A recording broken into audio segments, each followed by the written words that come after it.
నమస్తే friends, please subscribe my channel Swapna vlogs. Chicken momos, chicken fried momos చాలా టేస్టీగా ఉంటుంది. 500 గ్రాముల చికెన్ తీసుకున్నాను. బోన్లెస్ చికెన్ అయితే మంచిది. చికెన్లోకి నీళ్ళని పోసి ఒక స్పూన్ సన్నపు కూడా వేసి, దొడ్డుప్పు కానీ సన్నపు కానీ వేసి నీళ్ళల్లో కడిగి తీసేసి వేరే గిన్నెలోకి మార్చుకోవాలి. తర్వాత మిక్సీ జార్లో చికెన్ వేసి మెత్తని పేస్ట్ లాగా చేసి పెట్టుకోవాలి. ఇలాగా మెత్తని పేస్ట్ లాగా తయారు చేసుకొని పెట్టుకోవాలి. ఎందుకంటే మోమోస్ చేసినప్పుడు ఇలాగా ఉంటే మనకి తినేటప్పుడు చాలా బాగుంటుంది. ఒక బౌల్లోకి చికెన్ పేస్ట్,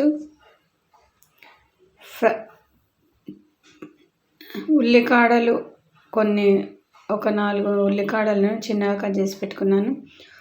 ఉల్లిపాయలను ఒక 2 పెద్ద సైజు ఉల్లిపాయలను కూడా కట్ చేసి పక్కన పెట్టుకున్నాను. ఒక 2 పచ్చిమిర్చిని సన్నగా పొడుగా చిన్న చిన్న ముక్కల్లాగా కట్ చేసి పెట్టుకున్నాను. కొత్తిమీర చిన్న చిన్నగా కట్ చేసి నీళ్ళల్లో కడిగి వేసుకున్నాను.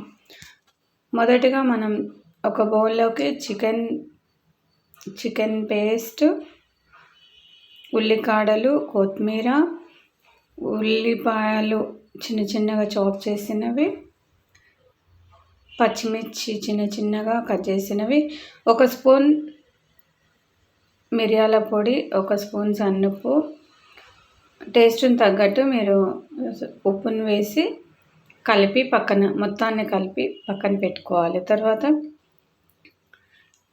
దానికి మనం చికెన్ మోమోస్కి మనం సాస్ని రెడీ చేస్తున్నాము.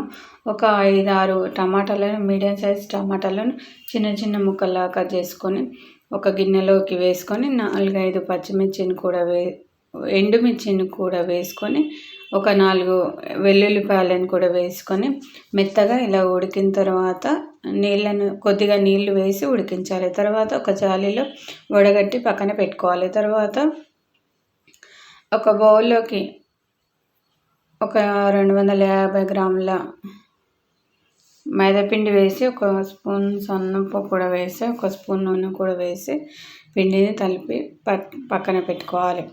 మనం చికెన్ మోమోస్కి మనం సాస్ని రెడీ చేసినాము. బాగా చల్లారిన తర్వాత టమాటా ముక్కలను, కొద్దిగా దొడ్డుప్పును, 1 స్పూన్ చక్కెర వేసి మెత్తగా పేస్ట్ చేసిన తర్వాత ఇలా జాలితో వడగట్టి పక్కన పెట్టుకోవాలి. తర్వాత స్టవ్ ఆన్ చేసుకొని ఆ గిన్నెను కొద్దిగా చిక్కగా అయ్యే వరకు మనం ఉడికించాలి. మైదాపిండిని మనం చిన్న చిన్న పూరీలాగా చేసుకొని పక్కన పెట్టుకోవాలి. మోమోస్కి మనం ఇడ్లీ పాత్రలో చేయాలి కాబట్టి ఇడ్లీ పాత్రకి ఒక మోమోస్కి ప్లేట్కి 1 స్పూన్ నూనెను రుద్ది పక్కన పెట్టుకోవాలి. తర్వాత ఇలా మైదాపిండిని చిన్న చిన్న పూరీలాగా చేసి మధ్యలో మనం చికెన్ పేస్ట్ని రెడీ చేసుకున్నాం కదా, దాన్ని చిన్న చిన్న ముద్దల్లాగా చేసి దీంట్లో స్టఫింగ్ లాగా పెట్టుకొని మోమోస్ లాగా రెడీ చేసుకోవాలి. మీకు నచ్చిన షేప్లో చేసుకోవాలి. ఈ విధంగా అనేం కాదు, మీకు నచ్చిన షేప్లో కూడా చేసుకోవచ్చు. చాలా చాలా టేస్టీగా ఉంటుంది. ఒకసారి ట్రై చేయండి.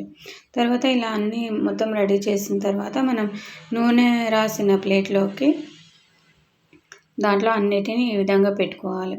తర్వాత కొన్నిటిని పక్కన పెట్టాను. స్టవ్ ఆన్ చేసుకొని ఒక వెడల్పాటి మనం ఇడ్లీ పాత్ర ఉంటుంది కదా, ఇడ్లీ పాత్రలో కొన్ని నీళ్ళని పోసి ఆ మోమోస్ని మనం ఆవిరి కుడుములాగా ఉడికించాలి. ఒక 5-10 నిమిషాలు ఉడికిన తర్వాత ఇలా చూడాలి. ఇలా చూస్తే మనకి చాక్ అనేది ఇలా దిగితే మోమోస్ అనేది కరెక్ట్గా రెడీ అయినట్టు. పక్కన స్టవ్ మీద ఒక వెడల్పాటి ప్యాన్లో నూనెను పోసి మనం డీప్ ఫ్రైకి నూనెను వేసి ఆ మోమోస్ని కొన్నిటిని మనం ఇలాగా చేస్తున్నాం.